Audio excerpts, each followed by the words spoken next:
And then of course certain sectors are much more vulnerable. Customer service workers across the world, we're already hearing stories of reduction in staff, and that's been a really big event that's kind of unfolding even in the past 6 months.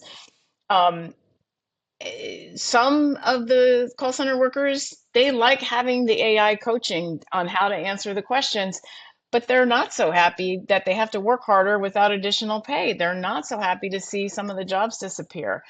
And if you look at banking workers and media workers, they are very, very nervous. And those two sectors are the most deeply involved in collective bargaining. So there's a wide range, but the key point that we try to drive home is that we have to be on the front foot. We have to be demanding to be at the bargaining table with these employers to get some commitments about notice, about consultation, and about other things that are relevant to the jobs involved. Oh, Christy, so many things you said, hit home to me. First, the point that when you look at, you have a very diverse membership, and many of the sectors where your workers are employed are really, according to our data at Brookings, where we have a data set from OpenAI, when you look at what are the types of tasks and occupations and sectors that are the most exposed to this technology, meaning where you could use Gen AI technologies.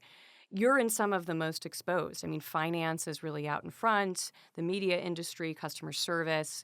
These are really some of the sectors where we're already seeing investment in, and media isn't a good example. It's not only just how the media industry adopts this technology, but it's how much the whole sector is changing as a result of Gen AI.